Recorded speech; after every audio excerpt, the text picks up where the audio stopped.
In a village bound by tradition and a river's fierce divide, one man dared to build a bridge no one wanted until a storm revealed the legacy he left behind. In the quiet village of Eldervale, nestled where the hills folded into one another and the trees whispered secrets to the wind, there lived a man named Elias. He was not young, nor was he particularly old, but his face bore lines that spoke of years spent under the sun and in the company of his own thoughts. The village, small and self-contained, sat on the western bank of the Sable River, a wide and restless waterway that churned with a ferocity that kept most at a respectful distance. Across the river lay the town of Cresthaven, visible on clear days but as distant as a dream, its lights flickering like stars through the evening mist. The villagers of Eldervale rarely spoke of Cresthaven, for the river was a barrier few dared to challenge, and fewer still survived. Elias lived in a modest cottage at the edge of the village, where the cobbled paths gave way to wild grasses, and the river's song grew loud. His home was simple, with a thatched roof and walls of weathered stone, its windows always open to catch the breeze that carried the river's scent. He was a man of few words, known to the villagers as someone who kept his own counsel. They saw him often, walking alone along the riverbank, his boots sinking into the soft earth, his eyes fixed on the water's ceaseless dance. The children whispered that Elias spoke to the river, though none could say what he said or what it answered. The Sable River was no gentle stream. It roared through the valley, its currents twisting like a living thing, carving deep channels into the earth. Over the years, it had claimed lives. A fisherman swept away in a sudden swell, a child who ventured too close to the slippery banks, a traveler who misjudged its depth. The villagers respected the river's power, building their lives around its presence rather than against it. They fished its edges with care, drew water in buckets, and told stories of its moods. But they did not cross it. No bridge spanned its breadth, and no boat was sturdy enough to brave its currents for long. Eldervale and Cresthaven remained worlds apart, connected only by the occasional brave soul who swam or rowed across, often at great peril. Elias, though, seemed drawn to the river in a way the others were not. Each morning, as the first light painted the sky in hues of rose and gold, he walked the same path along the bank. His steps were slow, deliberate, as if he measured the earth with each one. He carried no fishing rod, no bucket, only a worn leather satchel slung across his shoulder, its contents a mystery to those who glimpsed him from their windows. The villagers, busy with their daily tasks, tending crops, mending nets, or gathering in the market square, paid him little mind. Old Elias, they called him, though he was not so old, and they smiled with a fondness reserved for those who lived slightly apart from the world. On one such morning, as the mist hung low over the river and the air smelled of damp earth, Elias paused at a bend where the bank widened into a small, pebbled clearing. He knelt, his knees sinking into the cool soil, and ran his fingers over the stones smoothed by years of the river's touch.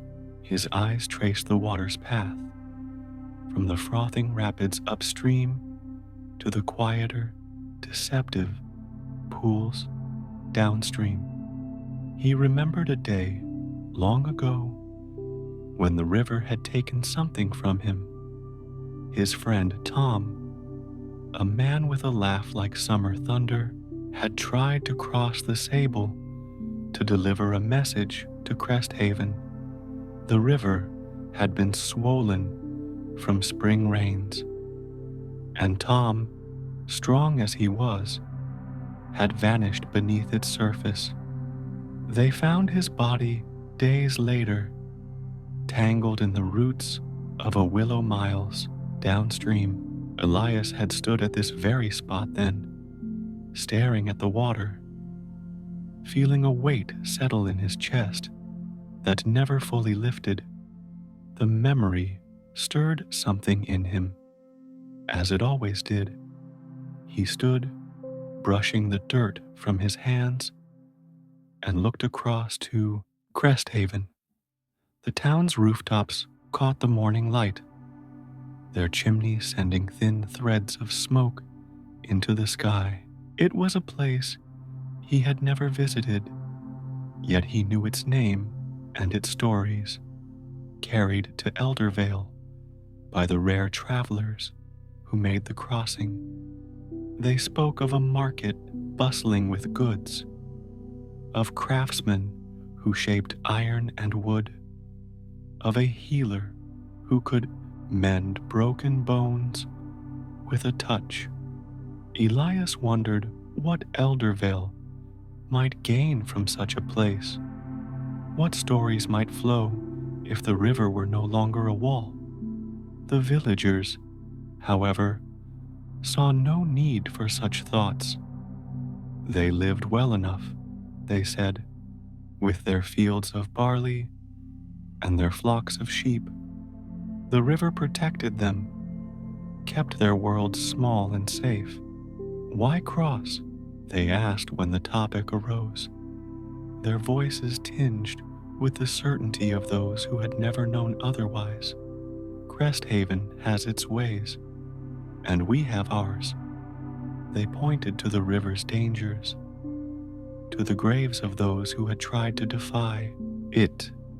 Elias listened to their words in the tavern or the square, nodding politely, but his mind lingered on the water's edge. As he walked back to his cottage that morning, the satchel swung lightly at his side.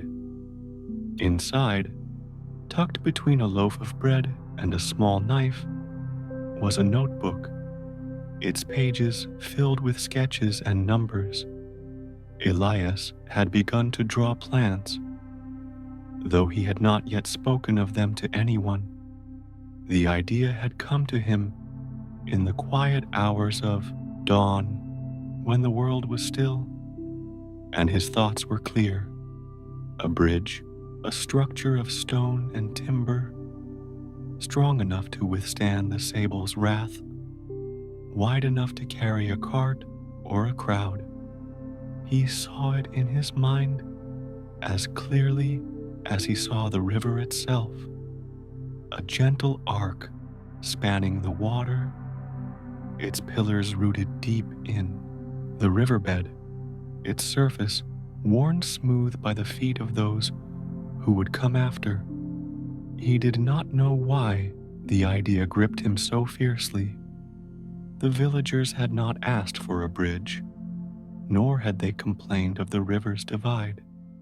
Yet Elias felt a pull, a quiet certainty that this was his purpose. He thought of Tom, of the child lost years before, of the travelers who might one day need a safe crossing. He thought of the future, of faces he would never know, walking a path he might make possible. The thought warmed him, even as the morning chill bit at his fingers. That evening, as the sun dipped below the hills and the river turned to liquid silver, Elias sat by his hearth, the notebook open on his lap. He traced the lines of his sketches, refining the angles of the bridge's supports, calculating the weight of stone. The village was quiet, its people tucked into their homes, unaware of the man who dreamed of joining two worlds. Elias closed the notebook, his heart steady with resolve. Tomorrow, he would begin. He would walk the lonely path again, but this time, he would carry more than thoughts. He would carry the first stones of a bridge no one had asked for. The days in Eldervale followed a rhythm as steady as the Sable River's current, each morning breaking with the crow of roosters and the clatter of buckets at the well. Elias, however, found his rhythm shifting. The idea of the bridge, once a faint spark in his mind, had grown into a flame that warmed his every thought. He woke before dawn, when the village still slept under a blanket of stars, and sat at his small wooden table, the notebook open before him. The sketches he had begun weeks ago multiplied, filling page after page with careful lines, arches, pillars, beams, and supports. He drew with a charcoal stub, his fingers smudged black, his eyes tracing the imagined span across the river. The bridge was no longer a dream, but a plan, though he had not yet shared it with anyone. Elias knew the village would not understand. The people of Eldervale were practical, their lives tethered to the cycles of planting and harvest, their needs met by the land and the river's cautious gifts. They saw no reason to challenge the Sable's divide, no need to reach Cresthaven when their own market supplied bread and wool. Elias, though, saw something different. He remembered Tom's laughter, cut short by the river's grasp, and he thought of the stories that drifted across the water, tales of Cresthaven's healer, its ironworkers, its children who played in streets so like Eldervale's own. He imagined a day when a child might cross safely to learn a trade, or when a storm might drive Cresthaven's people to seek shelter in Eldervale's homes. The river, he believed, was not a wall, but a challenge, one he could meet with stone, and will. Each morning, after sketching by candlelight, Elias walked to the riverbank. He chose the same clearing where he had knelt weeks before, where the pebbles gleamed like polished coins under the rising sun. He studied the water's flow, noting how it slowed in the deeper pools and raged where the banks narrowed. He paced the clearing, counting steps to measure the river's width, his boots leaving faint trails in the dew-soaked grass. The satchel at his side now held more than bread and a knife. He carried a small hammer, a chisel, and a length of twine to mark distances. He worked quietly, his movements deliberate, as if the river itself watched him. Sometimes a heron stood motionless in the shallows, its reflection rippling in the water, and Elias felt a kinship with its stillness, its patience, The villagers noticed his wanderings, though they said little at first. From their fields or their doorways, they saw Elias kneeling by the river, tying twine to stakes or scratching notes in his book. "What's he up to now?" they muttered, their voices a mix of curiosity and amusement. Old Marta, who sold herbs in the market, shook her head and said Elias was chasing shadows. Young Tobin, the blacksmith's apprentice, laughed and called it Elias's folly, a phrase that spread through the tavern like wildfire. Yet no one asked Elias directly, and he offered no answers. He preferred the solitude of his task, the quiet space where his vision took root. One evening, as the sky burned orange and the river mirrored its glow, Elias sat in his cottage, the notebook open once more. He had added new details that day. Notes on the riverbed's depth, measured by dropping a weighted line into the water, and calculations for the stone pillars that would anchor the bridge. He knew the task was immense, perhaps impossible for one man. The Sable was wide, its currents fierce, and he had no training as a builder, only the knowledge gleaned from years of watching the world's patterns. How trees bent in the wind, how stones held fast against the river's pull. Yet the impossibility did not deter him. He felt a certainty, deep and unshakable, that this was his purpose, a gift to those who would come after, even if they never knew his name. The memory of Tom haunted him still. He saw his friend's face in the firelight, heard his voice in the river's roar. Tom had been a man of action, always the first to help a neighbor or share a loaf. When he set out to cross the Sable, it was to carry a message to Cresthaven's healer, a plea for medicine to save a sick child in Eldervale. The child had lived, but Tom had not. Elias wondered, as he stared at his sketches, if a bridge might have saved him. The thought tightened his chest, and he pressed his charcoal harder against the page, drawing the bridge's curve with fierce precision. As the weeks passed, Elias began to gather materials in secret. He walked the hills beyond the village, where stones lay scattered like forgotten bones. He chose those smoothed by time, heavy but manageable, and rolled them to a hidden spot behind his cottage, covering them with branches to keep them from prying eyes. He felled small trees in the forest, stripping their bark and stacking the timber under a tarp. The work was slow, his body aching by dusk, but each stone, each log, felt like a step towards something larger than himself.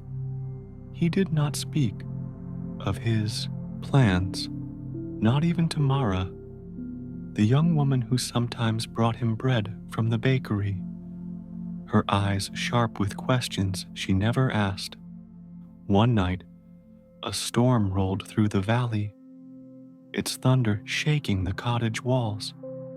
Elias lay awake, listening to the rain lash the roof and the river swell beyond. He thought of the bridge, its pillars standing firm against such a storm, its path offering safety to those caught in the dark. He rose, lighting a candle, and opened his notebook. The sketches were rough, imperfect, but they held a beauty that stirred him, a promise of connection, of defiance against the river's will. he added a new drawing, a view of the bridge from the Eldervale bank, its arch rising like a quiet hymn. By morning, the storm had passed, leaving the air cool and the river louder than ever. Elias walked to the clearing, his satchel heavier now with tools and purpose. He stood at the water's edge, the village waking behind him. Unaware of the vision taking shape, he drove a stake into the ground, marking the spot where the first pillar would stand. The act felt solemn, like a vow. He did not know how long it would take, or if he would live to see the bridge finished. But he knew he would begin, and that was enough. The river rushed on, indifferent, but Elias saw beyond its surface to a future where its power no longer divided. He turned back to his cottage, the first stake a silent sentinel, and prepared for the work that lay ahead. The village of Eldervale woke each morning to the steady pulse of its own routines. Roosters crowed as the first light brushed the hills. Cartwheels creaked along cobbled paths, and the scent of fresh-baked bread drifted from the bakery. Elias, however, had carved out a different rhythm, one that began in the quiet hours before dawn, when the world was still cloaked in gray, and the Sable River's voice drowned out all else. His cottage, perched at the village's edge, where the wild grasses met the stones, glowed faintly with the flicker of a single candle. Inside, Elias prepared for the day's labor, his hands moving with purpose as he packed his satchel with a hammer, a chisel, a coil of twine, and a small loaf for sustenance. The bridge, once a vision sketched in charcoal, had become a task of sweat and stone, a silent vow he was determined to keep. Elias chose the early hours for his work, when the village slept and the river's roar was the only sound that dared to challenge the stillness. He walked the familiar path to the clearing by the riverbank, where a single stake stood in the earth, marking the spot where his dream would take root. The Sable River churned before him, its waters dark and restless, flecked with foam where the currents clashed against unseen rocks. Elias stood for a moment, his breath visible in the cool air, and studied the river's flow. He noted the way it slowed in the deeper pools, where the surface grew deceptively calm, and raged where the banks narrowed, spitting spray into the air. The river was a force, alive and unyielding, but Elias saw it as a challenge, not a barrier. He would build across it, stone by stone, until it no longer divided Eldervale from Cresthaven. His work began with the stones he had gathered from the hills beyond the village. Each day, he trekked to the hidden pile behind his cottage, where he had stacked rocks under a cover of branches to shield them from curious eyes. The stones were heavy, smoothed by years of wind and rain, their surfaces cool and unyielding under his calloused hands. He chose carefully, selecting one or two that he could carry without breaking his back, and hauled them to the river, his shoulders straining under the weight. The path was uneven, rutted by years of cartwheels and hoofprints, and more than once he stumbled, the stone's edge biting into his palm. Yet he pressed on, his steps slow but steady, driven by a purpose that burned brighter than the ache in his muscles. At the clearing, Elias set each stone with a care that bordered on reverence. He arranged them in a line that marked the base of what would become the first pillar, checking their alignment with his twine, ensuring they sat level on the uneven ground. The work was meticulous, requiring him to kneel often, his knees sinking into the damp earth as he adjusted a stone's position or chipped away at its edges with his chisel. He had no training as a mason, no master builder's knowledge to guide him, but he trusted the instincts honed by years of watching the world. How trees anchored themselves against storms, how rocks held fast against the river's pull. These observations shaped his hands as he worked, each stone a piece of a larger whole, a foundation for the bridge he saw so clearly in his mind. The river watched, its currents swirling around the shallows, as if testing his resolve. Sometimes, a heron stood motionless in the water, its reflection rippling like a ghost, and Elias felt a kinship with its quiet patience. He worked through the morning, pausing only to drink from a flask or chew a bite of bread, his eyes rarely leaving the growing line of stones. The clearing, once just a patch of pebbled earth, began to transform under his hands. The stakes he had driven into the ground marked the outline of the pillar, and the stones formed a base that felt solid, unyielding, a defiance of the river's power. Elias imagined the pillar rising, its stones mortared together, strong enough to hold the weight of a bridge that would carry people safely across. The villagers, at first, paid little mind to Elias's efforts. They saw him trudging through the fields, a stone balanced on his shoulder, or heard the faint clink of his hammer echoing from the riverbank. To most, it was just another of Elias's peculiarities, like his long walks or his habit of staring at the water as if it held secrets. In the tavern, where the fire crackled and mugs clinked, they spoke of him with a mix of amusement and affection. "What's old Elias up to now?" asked Tobin, the blacksmith's apprentice, his voice carrying a smirk as he leaned against the bar. "Building a monument to his own madness," old Marta replied, her needles clicking as she knitted by the hearth.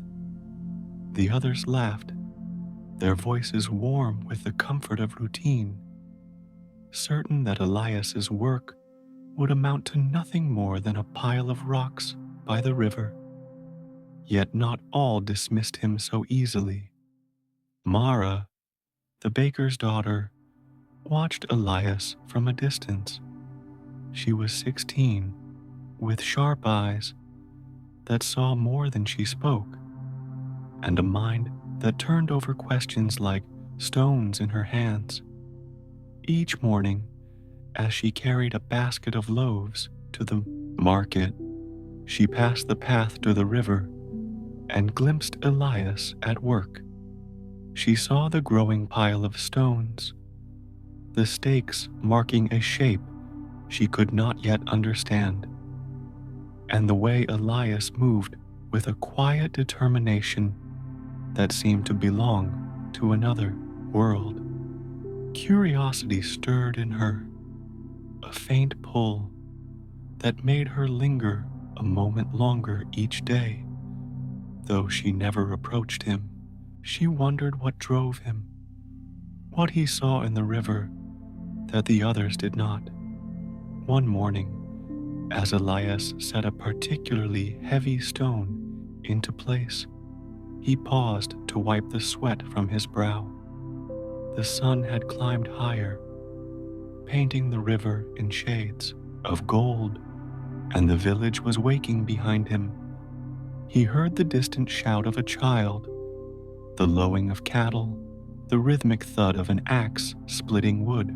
These sounds, so familiar, felt distant now, as if his work had drawn a line between him and the life he had always known. He looked at the stones before him, their edges catching the light, and felt a quiet satisfaction.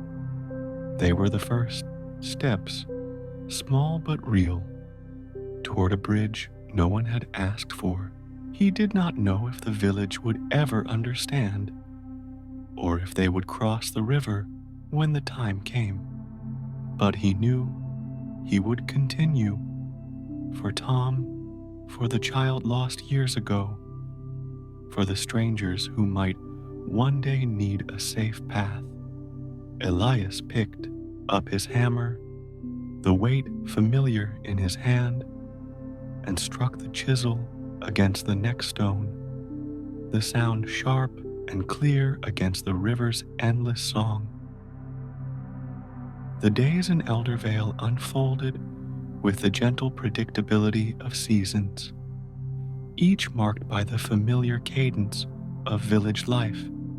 The market square bustled with the chatter of bartering, the clink of coins, and the scent of fresh bread and herbs. Smoke curled from chimneys, and children darted through the lanes, their laughter mingling with the lowing of cattle.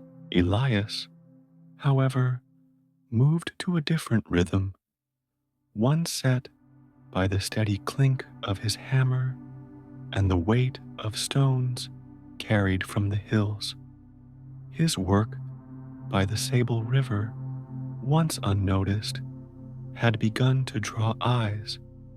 The line of stones in the clearing grew longer, the stakes marking the shape of a pillar more defined, and the villagers, who had long dismissed Elias as a solitary dreamer, started to take note. Each morning, Elias rose before the sun, when the air was sharp and the river's voice drowned out the world's softer sounds.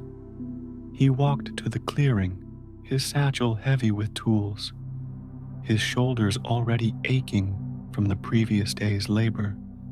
The stones he had laid formed a solid base, their surfaces catching the first light like quiet sentinels. He added to them daily, hauling rocks from the hidden pile behind his cottage, each one chosen for its strength and fit. He worked with a calm precision, aligning the stones with his twine, chipping their edges to ensure they locked together. The river watched, its currents swirling around the shallows, sometimes splashing his boots, as if to remind him of its power. Elias did not falter. He saw the bridge in his mind, its arch rising over the water, its pillars rooted deep, and every stone he placed brought it closer to reality. The villagers, however, saw no such vision. They passed the clearing on their way to the fields or the market, pausing to watch Elias kneel in the dirt, his hands steady as he worked. At first, they spoke of him with the same fond amusement they always had. Old Elias and his rocks, they said, shaking their heads as they mended nets or tended crops. But as the pile of stones grew, and the shape of his work became clearer. Amusement gave way to curiosity, and curiosity to unease. In the tavern, where the fire cast long shadows and ale loosened tongues, the talk turned to questions. "What's he building out there?" asked Tobin, the blacksmith's apprentice, his voice sharp with skepticism. "A bridge, they say," replied old Marta, her knitting needles pausing as she frowned. "A bridge to nowhere, if you ask me. Who needs to cross that cursed river?" The whispers spread, carried by the wind through the village's narrow lanes. Some called Elias foolish, wasting his strength on a task no one wanted. Others wondered if grief had unmoored him, his mind lost to memories of Tom, who had drowned in the sable's grasp. A few, kinder in their judgments, said he was simply restless, a man seeking purpose in a village that needed none. Yet no one approached him directly, save for Mara, the baker's daughter, whose curiosity burned brighter than the rest.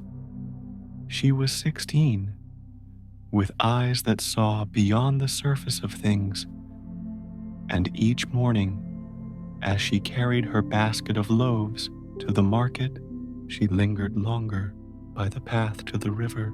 She watched Elias work, his movements slow but sure, and wondered what drove a man to build alone. One afternoon, as the sun hung low and painted the river in shades of amber, Mara found her courage. She set her basket down by the path and walked to the clearing, her boots crunching on the pebbled earth. Elias was there, kneeling beside a stone, his hammer tapping gently as he shaped its edge. The river roared behind him, its voice a constant companion. But he did not look up until Mara's shadow fell across his work. "Elias," she said, her voice soft but steady, "what are you doing out here?" He paused, his hammer still in hand, and looked at her. His eyes, lined with years and weathered by sun, held a quiet intensity that made her breath catch. "Building a bridge," he said simply, as if it were the most natural thing in the world. Mara frowned, her hands resting on her hips. "A bridge? But no one crosses the Sable. It's too dangerous. Why build something we don't need?" Her words were not unkind, but they carried the village's doubt, the weight of their certainty that the river was best left alone. Elias set his hammer down and stood, brushing the dust from his hands. He looked at the river, then at the distant rooftops of Crest Haven, their outlines faint against the horizon. "Not for us, maybe," he said, "but for those who come after, for the ones who'll need to cross. Children, travelers, people will never know. The river's taken too much. I won't let it take more." Mara stood silent, her eyes tracing the line of stones, the stakes marking a shape she could almost imagine. Elias's words stirred something in her, a question, a possibility, but they also deepened her confusion. The village had lived without a bridge for generations, its people content with their small world. Why did Elias see a need they did not? She wanted to ask more, to understand the fire that drove him, but the weight of his words held her back. She nodded, picking up her basket, and turned back to the village, her mind turning over what she had heard. That evening, the tavern buzzed with talk of Elias's bridge. The villagers gathered around their mugs, their voices louder now, tinged with unease. "He's lost his senses," said Tobin, slamming his mug on the table, "wasting his days on a fool's errand." Old Marta nodded, her needles clicking. "The river's always been, and always will be. No bridge will change that." But others were less certain. A farmer named Joran, whose son had nearly drowned in the Sable years ago, spoke quietly. "Maybe there's sense in it," he said. "Maybe he sees something we don't."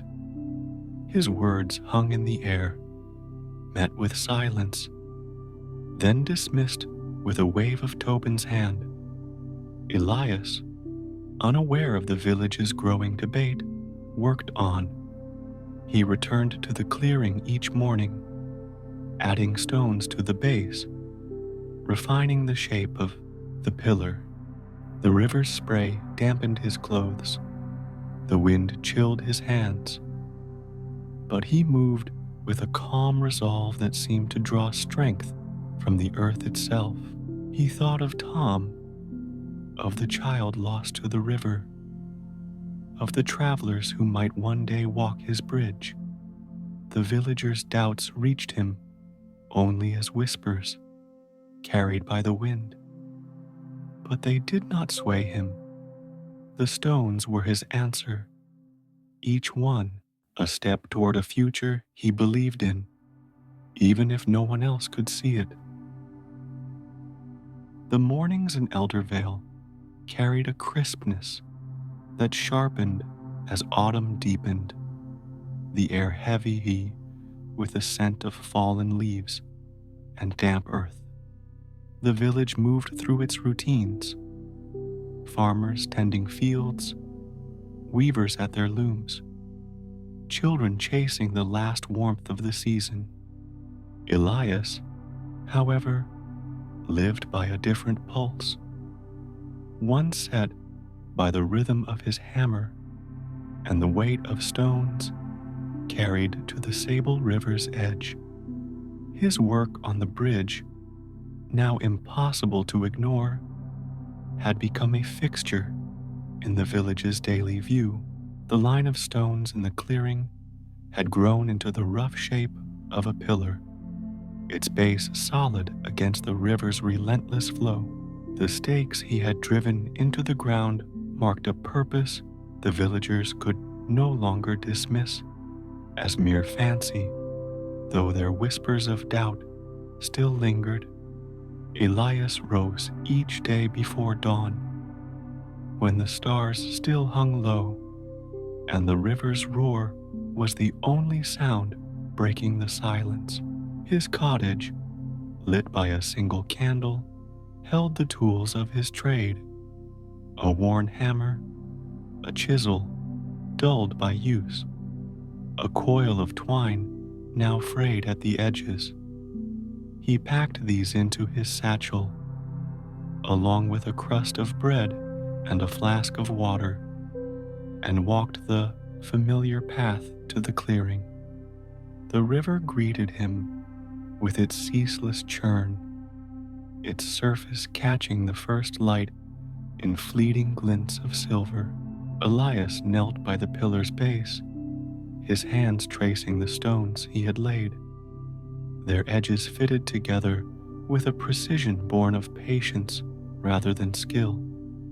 He added to them daily, hauling rocks from the hidden pile behind his cottage, each one a testament to his quiet determination.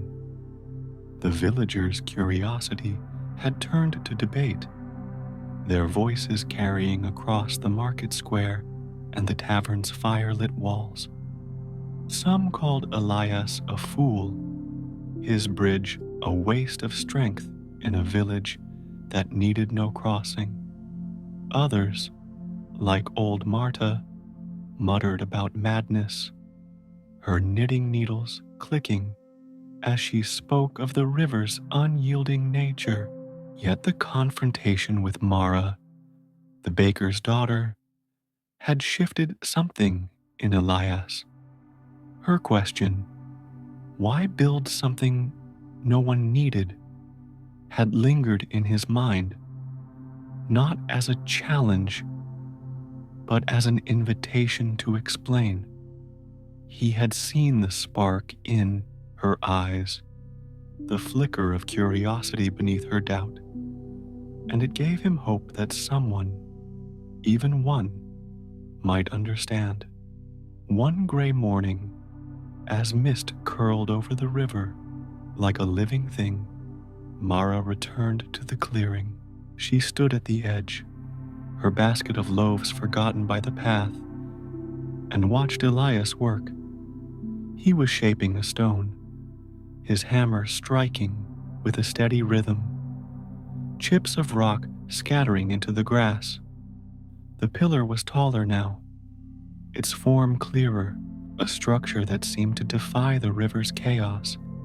Mara stepped closer, her boots soft on the pebbled earth, and cleared her throat. "Elias," she said, her voice cutting through the river's song. "You didn't answer me fully last time. Why this bridge? Why now?" Elias paused, his hammer resting against the stone. He stood slowly, his back stiff from hours of labor, and looked at her, his face, weathered by sun and time, held a calm that seemed to quiet the air around them. "Mara," he said, "the river's taken too much. Tom, my friend, drowned trying to help a child. Others before him, and others after. I build for them, and for those who'll come later. Children who might want to see Crest Haven, travelers needing shelter, people we'll never meet. This bridge isn't for us, it's for them." Mara frowned, her hands twisting the hem of her apron. "But the village doesn't want it," she said. "They say the river's always been, that we've lived fine without crossing. What if you're wrong?" Her words were not cruel, but they carried the weight of the village's certainty, the belief that the Sable was a boundary meant to stand. Elias looked at the river, its currents twisting like threads in a weaver's loom. Then back at Mara. "Maybe they're right," he said. "Maybe we don't need it now. But need comes when you least expect it. A storm, a sickness, a stranger at our door. I'd rather build now than wish I had later." His words settled over Mara like the mist, heavy with a truth she could not, yet, fully grasp. She thought of her own life, bound to the bakery's warmth, the village's familiar paths. Crest Haven was a name, a place she had never seen, its stories carried by rare travelers who spoke of markets and healers. Elias's vision of a bridge linking two worlds felt both distant and strangely compelling. She nodded, not in agreement, but in acknowledgement, and picked up her basket. As she walked back to the village, her mind turned over his words. A seed planted in soil she had not known was fertile. In the days that followed, Elias worked with renewed purpose. The pillar rose higher, its stones mortared with a mix of clay and sand he had tested against the river's spray. He began to gather timber, dragging logs from the forest to the clearing. their bark rough under his hands. The work was grueling, his body aching by dusk, but he felt a quiet strength, as if the bridge itself lent him its solidity. The villagers' doubts reached him in fragments, snatches of conversation overheard in the market, sidelong glances as he passed, Tobin's laughter, Marta's warnings, the murmurs of those who saw only folly in his labor. Yet Elias did not waver. He thought of Tom, his friend's laughter silenced by the river, and of the future, where a child might cross safely to learn a trade or seek a healer. One evening, as the sky burned red and the river mirrored its fire, Elias sat by the pillar, his tools at his side. The village was quiet, its people tucked into their homes, unaware of the man shaping their future. He ran his hand over the stones, their surfaces cool and unyielding, and felt a certainty that steadied him. The bridge was no longer just a sketch, no longer just a dream. It was real, growing under his hands, a path for those who would come after. He did not know if the village would ever embrace it, or if Mara's questions would turn to belief. But he knew he would continue, for the river had taken enough, and he would give it no more. The seasons turned in Eldervale with a quiet inevitability, autumn's golden hues giving way to the stark chill of winter's approach. Frost dusted the fields, and the villagers bundled themselves in wool, their breath clouding the air as they tended to their daily tasks. The Sable River, ever restless, seemed to grow louder in the colder months, its currents churning with a ferocity that kept even the boldest fishermen close to the shore. Elias, however, remained undeterred, his days anchored to the clearing where his bridge began to take shape. The pillar he had started months ago stood taller now, a sturdy column of fitted stones that rose defiantly against the river's spray. What had begun as a solitary endeavor was no longer entirely his own, for Mara, the baker's daughter, and a handful of curious children had begun to join him, their presence a faint but growing echo of his vision. Elias woke each morning in the dim light of his cottage, the air sharp with the scent of wood smoke and wax. He lit a candle, its flame casting soft shadows across the walls, and packed his satchel with the tools that had become extensions of his hands, a hammer worn smooth by use, a chisel notched from countless strikes, a coil of twine frayed but still strong. He ate a simple breakfast of bread and cheese, his eyes often drifting to the notebook that lay open on his table, its pages filled with sketches of the bridge, its arch, its pillars, its path stretching from Eldervale to Cresthaven. The drawings were rough, marked by smudges and corrections, but they held a clarity that guided him through the long hours of labor. He pulled on his coat, its seams patched from years of wear, and set out for the river, his steps steady on the frost-crusted path. At the clearing, the river greeted him with its familiar roar, its surface flecked with foam where the currents clashed against hidden rocks. The pillar, now waist-high, stood as a testament to his persistence, its stones locked together with a mortar of clay and sand that had hardened against the river's damp. Elias worked with the same calm precision that had marked his efforts from the beginning, adding stones he hauled from the hidden pile behind his cottage, or shaping logs he had dragged from the forest. The bridge was still far from complete, but its foundation felt real, a promise carved into the earth. He measured each stone's fit, checked the pillar's alignment with his twine, and drove stakes deeper into the ground to mark the next phase, a second pillar to mirror the first. Mara's visits to the clearing had become more frequent. Since their last conversation, she no longer lingered at the path's edge, her basket of loaves forgotten, but approached Elias directly, her curiosity outweighing her hesitation.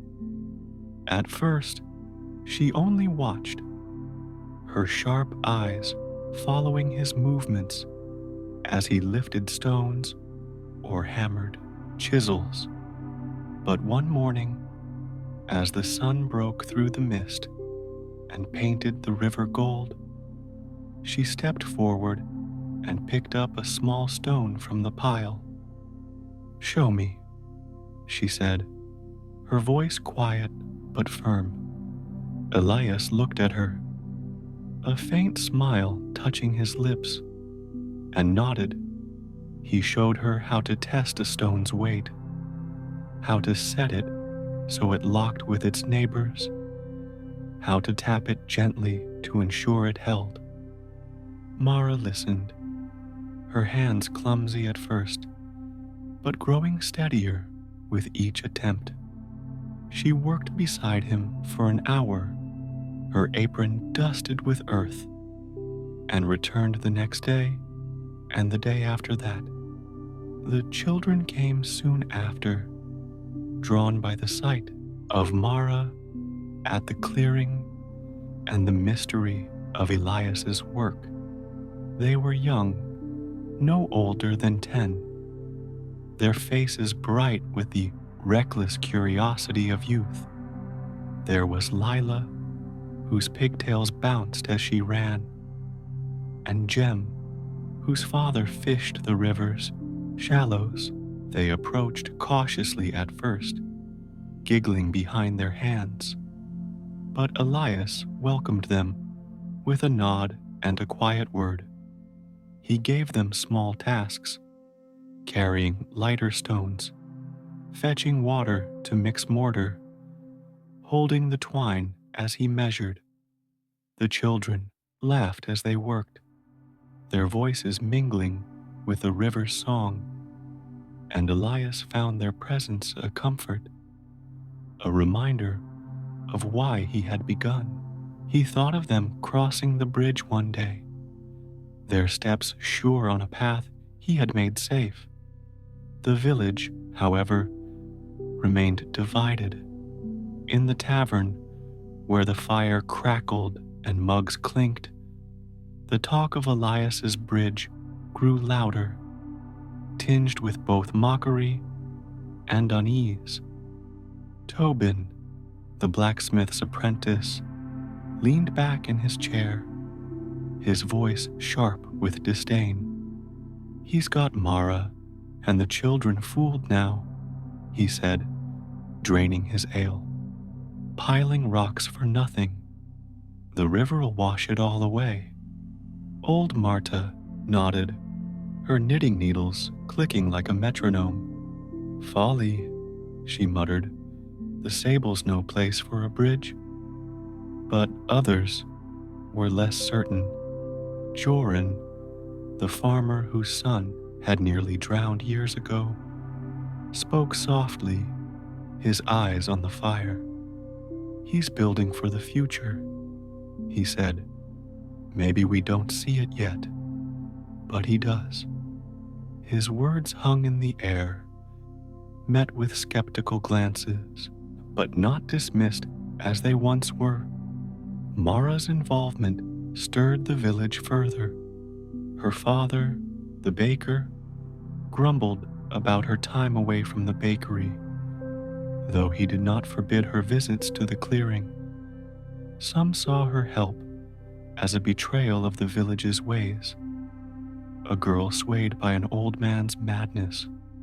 Others, like Joran, watched her with a quiet respect, noting the determination in her step as she carried stones or mixed mortar. The children's presence softened the village's judgment, their laughter a reminder of innocence rather than folly.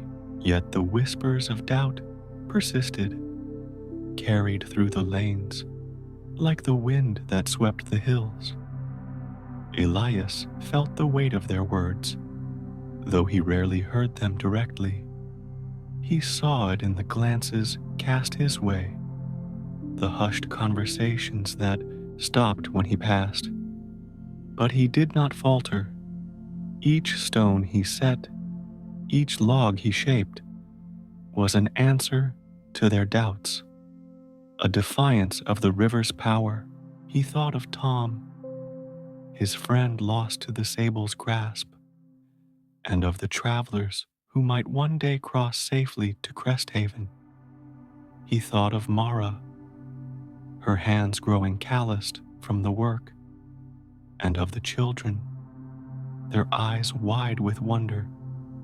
The bridge was no longer his alone, it was theirs too, a legacy taking root in the earth. One evening, as the sky darkened and the river gleamed under a crescent moon, Elias stood by the pillar, his hands resting on its rough surface. Mara and the children had left hours before, their laughter fading into the village's hum. The clearing was quiet, save for the river's endless song, and Elias felt a peace that steadied him. The pillar stood strong, the second beginning to rise beside it, and he saw the bridge's shape more clearly than ever. He did not know if the village would ever embrace his work, or if the river would yield to his will, but he knew he was not alone, and that was enough. He picked up his satchel, its weight familiar, and walked back to his cottage, leaving the stones to guard the night. Winter settled over Eldervale like a heavy cloak, its chill seeping into the bones of the village and frosting the fields with silver.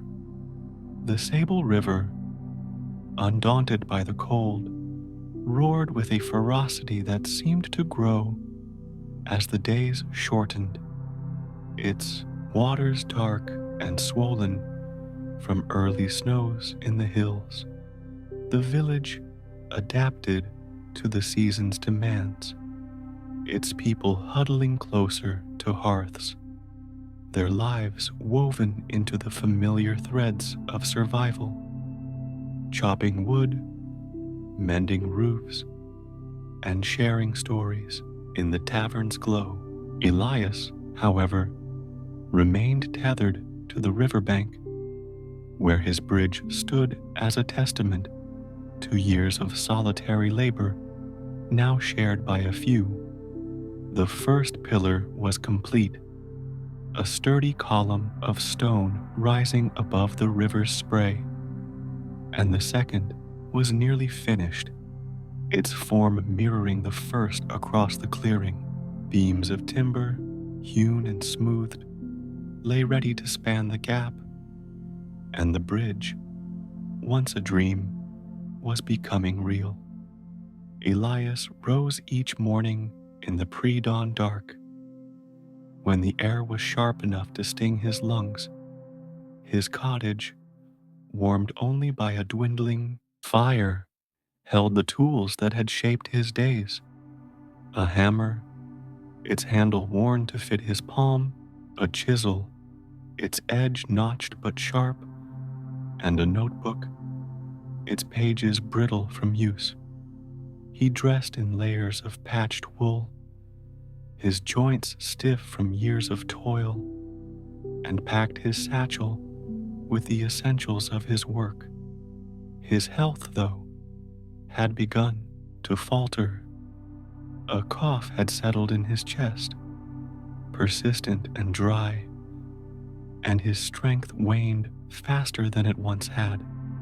Yet he walked the path to the river, his steps slower, but no less determined, driven by a vision that burned brighter than his body's complaints. The clearing by the Sable was a world apart, its air thick with mist and the river's ceaseless song. Elias worked with a calm precision, his hands steady despite the cold that numbed his fingers. He fitted the final stones to the second pillar, their edges locking with a satisfying thud, and began securing the timber beams that would form the bridge's frame. Mara, now a regular presence, joined him most mornings, her hands calloused from months of carrying stones and mixing mortar. The children, Lila, Jem, and a few others, came when they could, their small hands eager to help, though their visits grew fewer as winter tightened its grip. Elias taught them to tie ropes to secure the beams, his voice patient as he guided their fumbling efforts. Their laughter, bright against the river's roar, warmed him more than any fire. The village watched the bridge's progress with a mix of skepticism and reluctant awe. The structure, now visible from the village's edge, was no longer a pile of rocks, but a shape that promised passage. In the tavern, where the fire crackled and mugs clinked, the talk had shifted. Tobin, the blacksmith's apprentice, still scoffed, his voice loud with ale. "It'll never hold," he said, shaking his head. "The river'll tear it down come spring." Old Marta, her knitting needles ever moving, agreed, muttering about the folly of challenging the Sable. But others were less certain. Joran, the farmer, spoke of the bridge's strength, his eyes lingering on the pillars when he passed. "Elias knows what he's doing," he said quietly, and a few nodded, their doubts softened by the sight of the growing structure. Mara's role had changed the village's mood. Her father, the baker, no longer grumbled about her time at the river, his pride in her quiet resolve outweighing his initial unease. The children's involvement, too, had softened the village's judgment, their chatter about Elias's bridge carrying a warmth that dulled the edge of mockery. Yet the whispers persisted, a current as steady as the river itself, questioning why a man would build what no one had asked for. Elias heard them only faintly, carried by the wind or overheard in the market, but they did not sway him. He thought of Tom, his friend lost to the river's grasp, and of the future, where a path might save another life. One evening, as winter's grip tightened, a storm swept through the valley. The sky darkened early, heavy with clouds that unleashed torrents of rain and sleet. The Sable swelled, its currents raging, its banks slick with mud. Elias, weakened by his cough, stayed in his cottage, listening to the wind howl and the river roar. He sat by the fire, his notebook open, tracing the lines of the bridge's final design. The storm, he knew, was a test, one the pillars would have to withstand.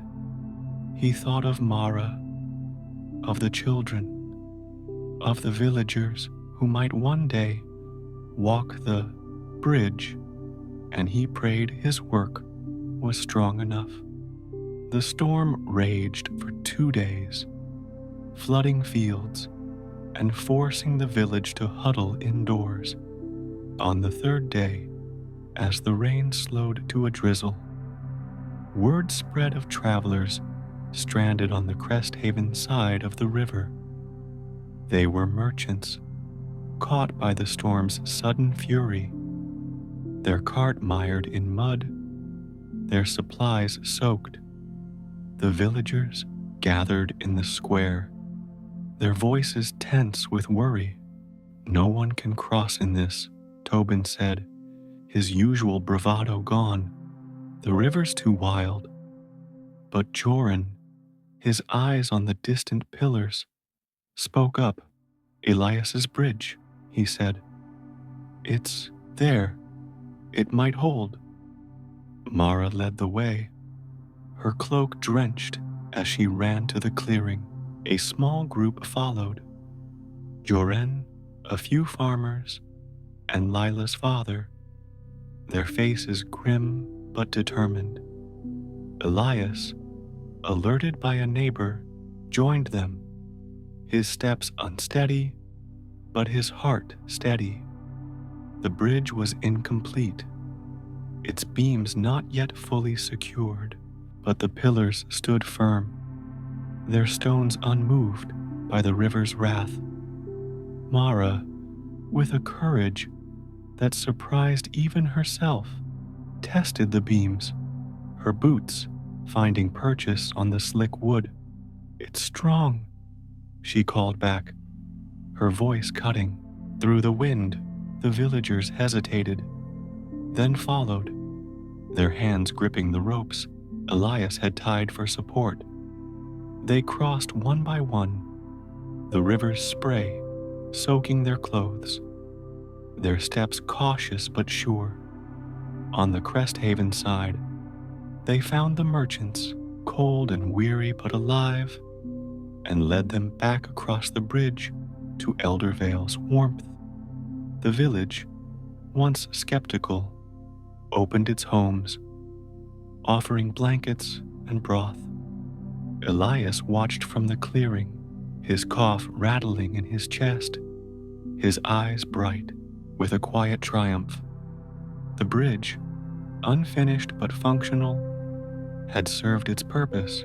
It had saved lives, just as he had dreamed. That night, as the storm faded and the river calmed, Elias sat by his hearth, his body heavy with exhaustion. The villagers' voices reached him, no longer mocking, but tinged with wonder. Mara came to his cottage, her face flushed from the cold, and sat across from him. "They see it now," she said, "what you've done." Elias nodded, his smile faint. He knew his time was short, his strength fading, but the bridge stood, a legacy that would outlast him. He closed his notebook, its pages worn but complete, and felt a peace that warmed him against the winter's chill. Winter relinquished its hold on Eldervale slowly, its frost giving way to the tentative warmth of spring. The fields, once brittle with ice, softened under the sun's caress, and the villagers returned to their rhythms, sowing seeds, mending fences, and gathering in the market square, where laughter mingled with the clink of coins. The Sable River, though still fierce, seemed to quiet as the snowmelt subsided, its currents no longer swollen with the storm's fury. The bridge, Elias's bridge, stood complete at the clearing, its stone pillars rising like sentinels, its timber beams forming a gentle arc that spanned the river's breadth. It was a structure of quiet strength, its surface worn smooth by the first cautious steps of those who had crossed during the storm. Yet its maker, Elias, was no longer there to see it. Elias had passed in the weeks following the storm, his cough deepening into a sickness that no healer could mend. He had spent his final days in his cottage, his body frail, but his spirit unbowed, his eyes often drifting to the window where the river's distant gleam was just visible. The villagers who had once mocked his work had come to his bedside, their voices soft with gratitude. Joran, the farmer, had clasped his hand, speaking of the merchants saved by the bridge. Mara, her eyes bright with unshed tears, had promised to tell his story. Even Tobin, the skeptical apprentice, had stood in the doorway, his head bowed, unable to find words. Elias had listened, his smile faint, and closed his eyes, content that his bridge stood firm. The village had changed in the wake of the storm. The bridge, once called a folly, became a lifeline, its existence reshaping Eldervale's world. The first to cross after the merchants were the curious, children like Lila and Jem, who ran across the beams with fearless glee, and farmers like Joran, who ventured to Cresthaven's market with sacks of grain to trade. Cresthaven's people, too, began to cross, bringing iron tools, woven cloth, and tales of their healer's skill. The river, once a barrier, became a path, its power no longer a wall between worlds. The villagers of Eldervale spoke of Cresthaven not as a distant name, but as a neighbor, its streets now reachable, its people no longer strangers. Mara, now 17, became the bridge's keeper in her own quiet way. She walked to the clearing each morning, her basket of loaves left at the bakery, and checked the pillars for cracks, the beams for wear. She carried Elias's notebook, its pages brittle but cherished, and studied his sketches, learning the logic of his design. The children, Lila and Jem among them, followed her, their chatter filling the air as they swept debris from the bridge or tightened ropes. Mara taught them as Elias had taught her, showing them how to test a stone's fit or spot a weakened beam. She told them stories of Elias, of his solitary walks, his vision born of loss, his hands that shaped a future no one had asked for. The children listened, their eyes wide, and the bridge became more than a structure. It was a tale, a legacy carved in stone and wood. The village, too, embraced the bridge in ways Elias could not have foreseen.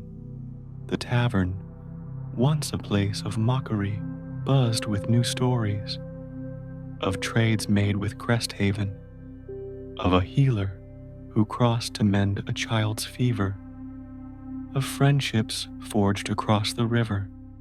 Joran, whose son had nearly drowned years ago, spoke of the bridge with a quiet pride, his voice carrying a weight that silenced Tobin's lingering doubts.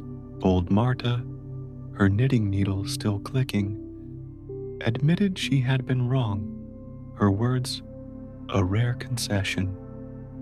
Elias saw what we didn't, she said, her eyes on the fire. He built for us all. The villagers nodded, their skepticism replaced by a gratitude that grew with each crossing. The bridge itself stood as a silent witness to this change. Its pillars, rooted deep in the riverbed, held fast against the Sable's currents, their stones polished by spray and time. The beams, secured with ropes and pegs, creaked softly under the weight of carts and footsteps, but they held. Travelers from Cresthaven marveled at its simplicity, its strength, and asked who had built it. The villagers answered with Mara's words, Elias, a man who saw the future. They pointed to the clearing, where wildflowers now bloomed among the pebbles, and told of the storm, of the merchants saved, of a man who worked alone until others joined him. Spring brought new life to the valley, and with it, a festival to mark the bridge's completion. The villagers gathered at the clearing, their voices mingling with the river's song. They brought bread, ale, and woven blankets, spreading them on the grass as children ran across the bridge, their laughter echoing. Mara stood at the center, her hands tracing the pillar's stones, and spoke of Elias. He built this for us, she said, her voice steady despite the ache in her chest. For the children, for the travelers, for the days we can't yet see. He asked nothing in return. The villagers listened, their faces lit by the sun, and raised their mugs in a quiet toast. Joran, standing beside her, added, he gave us a way forward. The words settled over the crowd, a truth no one could deny. As years passed, the bridge became a part of Eldervale's life, as natural as the fields or the market square. Traders crossed daily, their carts laden with goods, and children played on its beams, daring each other to race from one side to the other. Cresthaven and Eldervale grew closer, their people sharing not just goods, but stories, songs, and dreams. The river, once a divider, became a thread that bound them, its power tamed by Elias's vision. Mara, now a woman, continued to tend the bridge, teaching her own children to care for it as she had learned. She kept Elias's notebook, its pages preserved, and read his sketches to those who asked, ensuring his name lived on. One evening, as the sun dipped low and painted the river in hues of rose and gold, Mara stood alone on the bridge, her hands resting on the beam. The village was quiet, its lights flickering in the distance, and the river's song was soft, almost gentle. She looked across to Cresthaven, its rooftops glowing under the fading light, and thought of Elias. She saw his face, lined with years, his eyes bright with purpose. She remembered his words about building for those who would come after, about defying the river's grasp. The bridge, solid beneath her feet, was his answer to the world, a gift that endured beyond his life. Eldervale would never forget the man who built a bridge no one asked for. His story, carried by Mara and the children, became a tale told by firesides, a reminder of what one person's vision could do. The bridge stood, its stones and beams weathering storms and time, a path that joined two worlds. And though Elias was gone, his legacy crossed the river with every step, a quiet triumph over doubt and division. Join our community of storytellers and dreamers. Subscribe to our channel for more inspiring tales like Elias's Bridge, where ordinary people create extraordinary legacies. Hit the bell icon to never miss a story that sparks hope and connection. Your next favorite tale is just a click away.